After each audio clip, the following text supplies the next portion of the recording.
Mental Disability Rights International is a human rights organization that specializes in protecting the rights of people with mental disabilities, psychiatric disabilities, and intellectual disabilities. We're really the only worldwide human rights organization that looks at this population. It's been overlooked by most other major groups.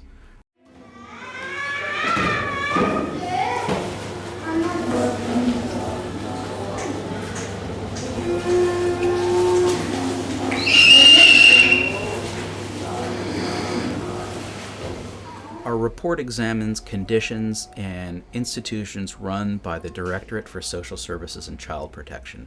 Facilities, some are called rehabilitation centers, some are called orphanages. The truth is, both institutions have children who've been taken away from their families, who are functionally orphans, because they haven't seen their families for years, as well as adults who are languishing in these facilities, and most of the people who are put in these facilities remain there for the rest of their life.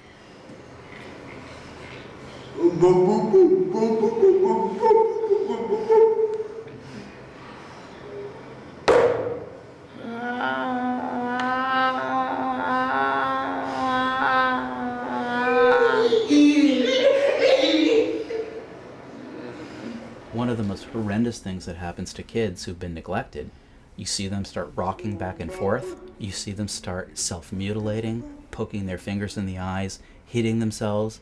It's because they're so devoid of any stimulation, they need to feel something.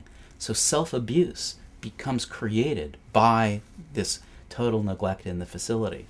But all the facility knows what to do is if a child starts hitting themselves, they tie them down. We saw many kids tied to cribs, and perhaps the most abusive practice we saw.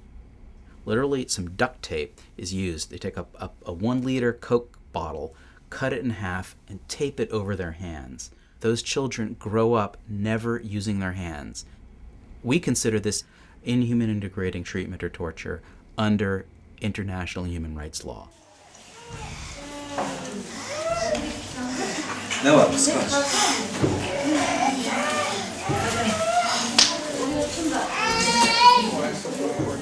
Some children are put in the institution because they have cerebral palsy. There's a certain spasticity of their arms and legs, and that's one of the reasons they're bedridden. But being left in a crib without any rehabilitation, without any physical therapy, those get much worse. We saw one children whose spine was literally curved backwards, and that child literally, when they eat, since their head is back, they're at risk of aspiration pneumonia, they're at risk of choking. So not only can they not move, but many of those children are not going to live to be adults.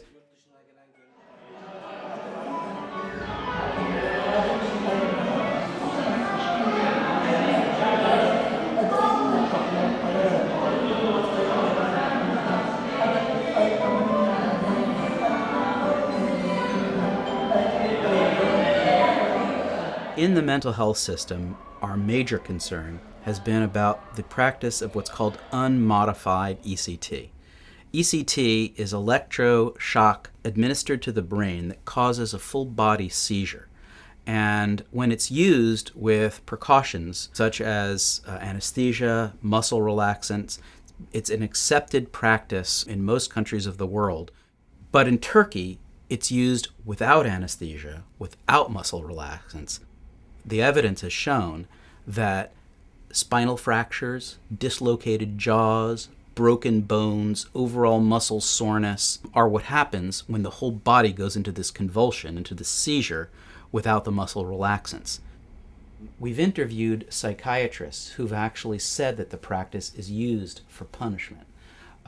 There's one psychiatrist who's done extensive work on the area of unmodified ECTs, one of the leading authorities in Turkey, and runs a ward at the Bakırköy psychiatric facility. When we asked him, well, why do you use ECT without anesthesia rather than with anesthesia? He said it's more effective without anesthesia because people with severe major depression need to feel punished.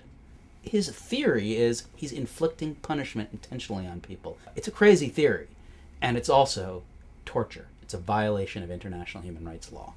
And there's no excuse for stopping that practice immediately. The World Health Organization has called for it to be banned. The European Committee on Bioethics has called for it to be banned. There is no professional judgment anywhere in the world that would justify this practice. It's torture. It needs to be banned.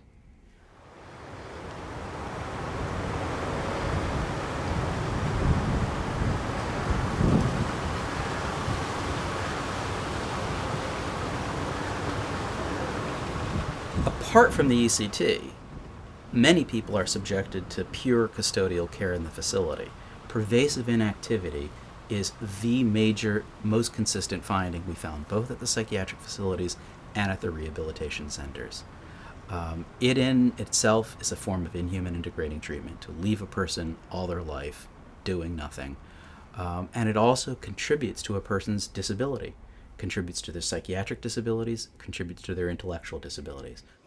Görür görmez galiba ben aşık oldum.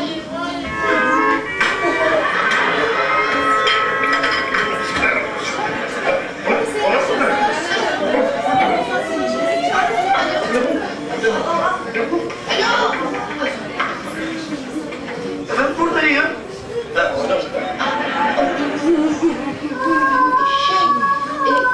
size gerçekten aşık oldum. Sizi ilk görüşte etkilendim. Fakat sizin yanınıza... Both in the psychiatric facilities and in the rehabilitation centers, we receive reports of a lack of treatment, a lack of basic health care, basic medical care. We observed one particularly horrifying case.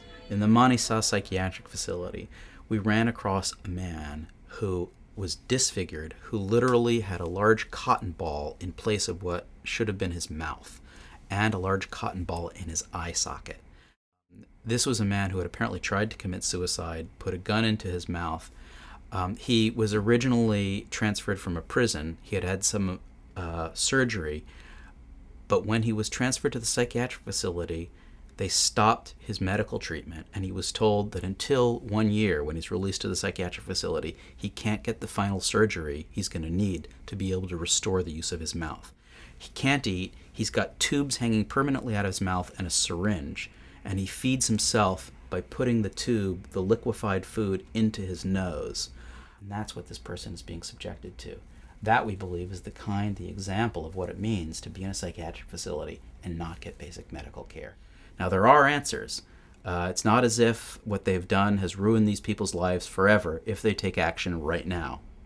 Ending inhuman and degrading treatment, that means abolishing ECT without anesthesia, protecting those kids against being tied down to beds, providing a safe environment with medical care and rehabilitation, prevent kids from dying, prevent adults from languishing in those horrendous conditions.